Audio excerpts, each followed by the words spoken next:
Profesor Edgar, cordial saludo. Mi nombre es Ervin Danilo Almeida González. Me dispongo ahora a hacer este video para la sustentación del trabajo de la fase individual en la etapa colaborativa que corresponde al estudio de la personalidad y concretamente desde las teorías que proponen Sigmund Freud, Carl Jung y Alfred Adler. En un primer momento, vamos a detenernos en lo que ellos entienden por personalidad, cuál es su concepto de personalidad y para ello pues me baso en lo que se presentan en las diapositivas, pero lo complementamos también con el material de la investigación. ¿Qué entiende Freud por personalidad? Él dice que es la estructura psíquica compleja que se desarrolla a lo largo de la vida del individuo, en la cual va a influir, o mejor, la cual va a influir en su comportamiento, en sus pensamientos y en sus emociones. También él va a indicarnos que la personalidad humana se halla constituida por la integración de tres estratos. El ello, el yo y el superyo. Miremos cuáles son esos tres estratos. El ello va a hacer referencia a la parte más primitiva y básica de la personalidad que opera de acuerdo con el principio del placer y busca la gratificación inmediata de los impulsos y los deseos conscientes sin importar las consecuencias. Podríamos decir que es la parte más primitiva, son los impulsos instintivos que ya pueden ser sexuales o agresivos. El yo va a hacer referencia a la parte de la personalidad que se desarrolla para lidiar con las realidades y mediar entre las demandas del ello, el superyo y el mundo exterior. Va a ser como lo que va a entrar en contacto con el exterior. Y finalmente el superyo, que representa la internalización de las normas, de los valores y de las expectativas sociales, incluidas las morales y también las éticas. El superyo, es necesario indicarlo, actúa como la conciencia y el juez interno, influyendo entonces en el comportamiento al aprobar o desaprobar las acciones del individuo. También en Freud existe, o en su teoría, plantea diversas etapas psicosexuales que van a ser como punto de partida para el desarrollo de la personalidad. Esas etapas son la etapa oral, la etapa anal, la etapa fálica, la etapa de latencia y finalmente la etapa genital. En cuanto a la primera, la etapa oral, el foco o el punto de gratificación es la boca a través de la alimentación y de la succión. En la etapa anal, el placer se experimenta a través de la eliminación de los esfínteres y la retención de heces, relacionado con el control de los esfínteres. En la etapa fálica, la zona genital se convierte en fuente de placer, marcado el desarrollo del complejo de Edipo en niños y de Electra en niñas. La etapa de latencia, por su parte, los impulsos sexuales se reprimen y la energía se canaliza hacia actividades escolares y sociales. Y finalmente, la etapa genital, la energía psíquica vuelve otra vez a la zona genital, pero buscando la satisfacción a través de las relaciones sexuales maduras y también que sean saludables. Destaca Freud también la importancia de los conceptos de la represión, el complejo de Edipo, el líbido y la ansiedad en la configuración de la personalidad. Ahora, en cuanto a la personalidad, según Carl Gustav Jung, él decía que la personalidad es un sistema complejo y dinámico que abarca tanto aspectos conscientes como aspectos inconscientes de la psique de la persona. Jung también concebía la personalidad como una totalidad integrada, compuesta por diferentes partes interrelacionadas.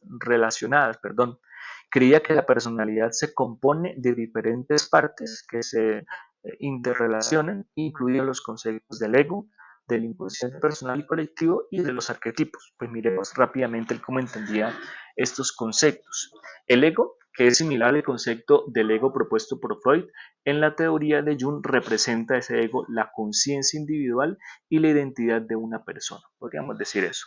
En cuanto al inconsciente personal, lo postuló la existencia de un nivel más profundo de la psique individual, que contiene recuerdos, también contiene experiencias y aspectos de la personalidad que han sido reprimidos o no conscientemente en la vida diaria. el inconsciente colectivo pues vendría siendo también pues referencia a lo social, a la universalidad mejor. Introduce el concepto de inconsciente colectivo que consiste en una capa más profunda y universal de la psique que contiene elementos compartidos por toda la humanidad como arquetipos y símbolos culturales. Y finalmente, precisamente, lo referente a los arquetipos. Él considera que los arquetipos son entonces como patrones universales e innatos que residen en el inconsciente colectivo, podríamos hacer una referencia incluso como ideas innatas, y que influyen en la forma en que percibimos el mundo y experimentamos la vida. Pueden ser arquetipos como el de héroe, el de la sombra, el de el anima animus, entre otros. Finalmente, en cuanto a la teoría de Adler, el que entiende por personalidad, en su psicología individual, la personalidad se entiende como un sistema dinámico y único que refleja la forma en que un individuo percibe y se relaciona con el mundo, un sistema dinámico. Luego también la personalidad se ve influenciada por la búsqueda de metas y la superación de sentimientos de inferioridad. También enfatiza el autor en la importancia de la motivación individual y la lucha por la superioridad como impulso fundamental en el desarrollo de la personalidad. Y finalmente, algunos como de los principios de la teoría de Adler, que eso sí pues los menciono leyéndolos. La única fuerza dinámica que subyace el comportamiento de las personas es la lucha por el éxito o la superioridad. Creo que eso ya quedó muy claro. Las percepciones subjetivas de las personas moldean su comportamiento y también su personalidad. La personalidad forma una unidad y es coherente consigo misma. Cuarto, el valor de toda actividad humana se debe considerar bajo la perspectiva del interés social. Quinto, la estructura de la personalidad coherente consigo misma evoluciona hasta convertirse en un estilo de vida de una persona. Ese es el fin, podríamos decir. Y el estilo de vida de una persona es determinado por la capacidad creativa de las personas. Ahora, en un segundo momento, miremos cómo plantean los autores el desarrollo de la personalidad, en que puede sonar un poco repetitivo, en lo que lo comprendí, lo entendí de esta manera. Por su parte, en cuanto al desarrollo de la personalidad, Freud propuso la teoría del desarrollo psicosexual, como lo mencionábamos arriba o antes, donde plantea que la personalidad se forma a través de diversas etapas, vuelvo a recordar, la oral, la anal, la fálica, entre las otras, que están marcadas por conflictos y experiencias de la infancia. Destaca también la importancia de la sexualidad y los impulsos inconscientes en la configuración de la personalidad, así como la influencia de conceptos como la represión, el complejo de Edipo y la libido en el desarrollo psicológico. ¿Cómo la va a entender ahora Jung? Por su parte, introdujo la idea de un desarrollo psicológico que involucra la integración de aspectos conscientes y también inconscientes de la psique, así como la exploración de los arquetipos y lo inconsciente colectivo. También enfatiza la importancia de la individuación, un proceso de integración y equilibrio de los diferentes aspectos de la personalidad para lograr la totalidad y la autorrealización, ¿sí? Interesante ese resalto, la individuación, un proceso para lograr integración y equilibrio entre los aspectos de la personalidad y así lograr una totalidad y una autorrealización. Bonita esa concepción. Y finalmente, Adler propone en su teoría de la psicología individual, como lo decíamos también arriba, donde plantea que la personalidad se forma a partir de la integración de la herencia biológica, el entorno social y las experiencias individuales de cada individuo, de cada redundancia. Destaca la importancia de la motivación, los objetivos de vida y la búsqueda de su significado en la configuración de la personalidad, también así como la influencia del complejo de inferioridad en la forma en que las personas se enfrentan a sus sentimientos de insuficiencia. Y podríamos leer acá la conclusión que coloqué a modo de resumen. Freud se centra en los conflictos internos y la sexualidad en el desarrollo de la personalidad. Jung, por su parte, la integración de aspectos conscientes e inconscientes y la exploración de los arquetipos. Y Adler en la interacción entre la herencia biológica, el entorno social y la búsqueda del significado de la vida. En un tercer momento, miremos cómo explica desde cada autor, Freud, Jung y Adler, los procesos fundamentales de las teorías y las incidencias de la tipología de la personalidad. Pues ahí vamos a mirar en el texto que se elaboró cómo se explican procesos fundamentales y cómo la incidencia de la tipología en la tipología de la personalidad según cada autor. Entonces, procesos fundamentales, ¿cómo los explica Freud? Como ya se indicó, la personalidad se ve influenciada por procesos inconscientes, como la represión de deseos y conflictos internos. Destaca la importancia de la sexualidad y los impulsos instintivos en la formación de la personalidad, así como la influencia de la infancia en el desarrollo psicológico con cada una de las etapas que ya se mencionaron. En cuanto a la incidencia de la tipología de la personalidad, decimos que desarrolla una tipología de la personalidad basada en la estructura de la mente, las tres partes que decíamos, el ello, el yo y el superyo, y en las etapas del desarrollo psicosexual. Esa tipología incluye conceptos como la personalidad oral, anal, fálica, entre otros, que reflejan las diferentes formas en las que el individuo enfrenta los conflictos y demandas de la vida. Ahora vámonos con Jung. En cuanto a los procesos fundamentales, este autor enfatiza la importancia de la integración de aspectos eh, conscientes e inconscientes de la psique, así como la exploración de los arquetipos y el inconsciente colectivo en el desarrollo de la personalidad.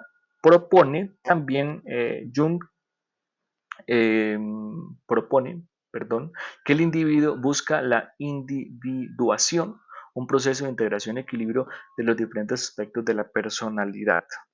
En cuanto a la incidencia de la tipología de la personalidad en Jung, desarrolla una tipología de la personalidad basada en los típicos psicológicos como la extroversión e introversión, el pensamiento, el sentimiento, la sensación y la intuición. Estos tipos reflejan las preferencias y funciones psicológicas dominantes de un individuo y cómo influyen en su comportamiento y percepción del mundo. Y finalmente, en Adler, ¿sí? Los procesos fundamentales. Plantea que la personalidad se forma a partir de la interacción entre la herencia biológica, ya lo mencionábamos también arriba, el entorno social y las experiencias individuales de un individuo. Destaca la importancia de la motivación, los objetos de vida y la búsqueda del significado de la configuración de la persona. Y en cuanto a la incidencia en la tipología de la persona, se centra en la tipología de la personalidad basada en el estilo de vida de cada persona, de cada individuo, que refleja su forma de entender los desafíos y las metas que la vida le va presentando. Incluye las nociones como el complejo de inferioridad y la búsqueda de la superioridad que influyen en la forma en que las personas se relacionan en el mundo. Y miremos la síntesis que se elaboró respecto a esto. Freud se enfoca en los procesos inconscientes y la sexualidad, Jung en la integración de los aspectos conscientes e inconscientes y Adler en la interacción entre la herencia biológica, el entorno social y la búsqueda del significado de la tipología de la personalidad. Y finalmente, en cuanto a desde el quehacer como estudiante de psicología o como psicólogo en formación, ¿cuál es la importancia de la personalidad en el ser humano? Yo resalto como cuatro aspectos importantes en este proceso de aprendizaje. Lo primero, desde el autoconocimiento, pues permite a las personas comprender mejor quiénes son, cómo se comportan y por qué actúan de ciertas maneras. Luego también desde las relaciones personales, cómo influir la personalidad. La personalidad influye en la forma en que nos relacionamos con los demás. Comprender nuestra propia personalidad y la de los demás puede mejorar la comunicación, la empatía y las relaciones interpersonales en general. En la toma de decisiones sería como el tercer punto de incidencia, ya que la personalidad afecta la forma en que percibimos el mundo, tomamos decisiones y nos enfrentamos a desafíos. Si conocemos nuestra personalidad, nos ayuda a tomar mejores decisiones y a saber sobrellevar situaciones de estrés o dificultades. Y finalmente, en el desarrollo profesional, puesto que nuestra personalidad influye en nuestras preferencias laborales, estilos de liderazgo y formas de trabajar en equipo. Si se conoce la personalidad, nos ayuda a elegir entornos laborales que se ajusten a nuestras fortalezas y a nuestras preferencias. Pues de esa manera concluyo la exposición haciendo como una salvedad. En algún momento me alcancé a confundir bastante y me pareció como un poco redundante las tres primeras preguntas. No sé si estoy en el error, porque tampoco sé, profe, si lo que dije quedó bien. Me disculpa de pronto si eh, tuve que hacer mucha lectura, pero no me quedó así mucho espacio estos días de ponerme a estudiar como corresponde para tener una síntesis más clara. pero creo que se hizo un trabajo, entre comillas, relativamente bueno. Le agradezco mucho su acompañamiento y sus tutorías. Concluye de esta manera.